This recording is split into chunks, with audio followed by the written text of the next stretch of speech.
আলু কেটেছি কারণ আমাদের বাড়িতে এটা এত পছন্দ করে, আর আলু দিয়ে বেশি খেতে পছন্দ করে। আর এখানে একটা মিডিয়াম সাইজের পেঁয়াজ কুচি করে নিয়েছি।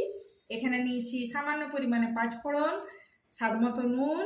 আর তুমি তো জানোই আমি শর্টকাটে রান্না করি, ওই জন্য জিরে ধনে আর সামান্য পরিমাণে গরম মশলা দিয়ে একবারে গুঁড়ি নিয়েছি। আর এখানে আছে হলুদ গুঁড়ো, আর যতটা পরিমাণে তেল লাগবে, সর্ষের তেলে এই রান্নাটা হবে, নাহলে জমবে না।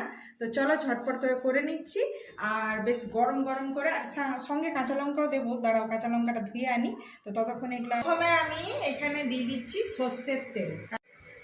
তেলটা গরম হয়ে এসেছে, এরপরে এর মধ্যে দিয়ে দেবো সামান্য পরিমাণে পাঁচফোড়ন। তেলের মধ্যে পাঁচফোড়নটা একদম খুব সুন্দর গন্ধ বেরিয়ে এসেছে। তো এর মধ্যে আমি দিয়ে দেবো কুচনো পেঁয়াজ। পেঁয়াজটা বেশ একদম লাল লাল করে ভাজা হয়েছে, দেখছো কালারটা, দেখেছো? দারুণ কালার এসেছে, গন্ধ যা ছাড়ছে না। হ্যাঁ, এরপরে এই যে জল থেকে ছেঁচে নেব, একদম হলুদ জলে ভিজিয়ে রেখেছিলাম পরিষ্কার করে 3 বা 4 বার করে ধুয়ে নিয়েছি। এবার জলটাকে ভালো করে নিংড়ে নেব, কারণ অনেক মানে স্পঞ্জের মতো হয় না, স্পঞ্জের মতো করে জলটা টেনে নেব। ওই জন্য জলটা আমি ভালো করে ছেঁকে নিয়ে আর এই যে এর মধ্যে দিয়ে দেবো, একদম বেশ লাল লাল করে এটাকেও ভালো করে ভাজি। এই দুর্গা ছাতু কিংবা কালারি ছাতু আমরা এই নামেই এই ছাতুকে চিনি।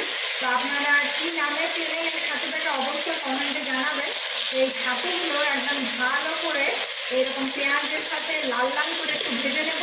এই ছাতুটা যত ভাজা হবে না, তত টেস্টটা একদম দারুণ লাগবে, দারুণ, আঙুল চেটে খাবেন। তো কখনো এইরকম সাধারণভাবে যেভাবে আমি রান্না করছি, এভাবে অবশ্যই বাড়িতে একবার ট্রাই করবেন। আর কমেন্টে জানাবেন যে আপনাদের এই দুর্গা ছাতু কিংবা কালানি ছাতুটা কেমন হয়েছিল। তো এই দেখুন দারুণভাবে একদম লাল লাল করে ভেজে নিচ্ছি। এই অবস্থাতেই আমি দিয়ে দেবো এই যে একদম পাতলা পাতলা করে আলু কেটে রেখেছিলাম। আর আমাদের বাড়িতে এটা আলু দিয়ে পছন্দ করে, আর একটু বেশি পরিমাণে আলু লাগে, কারণ সবাই বলে যে আরও তরকারিটা দাও, আরও তরকারিটা দাও। আমি নিজেও একটু বেশি পরিমাণে খাই, সেখানে একটু বেশি পরিমাণে আলু দিয়ে সমস্ত আলুটাকেই ভালো করে এই ছাতুর সাথে নাড়াচাড়া করে নিচ্ছি। আর এরপরে আমি এর মধ্যে দিয়ে দেব স্বাদ মতো নুন, আর এখানে দেব জিরে ধনে গরম মশলা গুঁড়ো আর সামান্য পরিমাণে হলুদ। এরপরে এগুলো দিয়ে আবারও ভালো করে নাড়াচাড়া করে দেব। সমস্ত মশলাগুলো দিয়ে এরপরে নাড়াচাড়া করে নেওয়ার পরে প্রায় 10 মিনিটের মতো একটু ঢাকা দিয়ে দেবো মিডিয়াম আছে, কারণ ঢাকা দিয়ে দিলে কী হবে, রান্নাটা খুব সুন্দর হবে আর ভেতর ভেতর সেদ্ধও হয়ে যাবে। ঢাকা খুলে দেখে নিই কীরকম আছে। এই তো আলুর থেকে আর ছাতুর থেকে একটু হালকা হালকা জল বেরিয়েছে আর বেশ ভাজা ভাজা হয়েছে।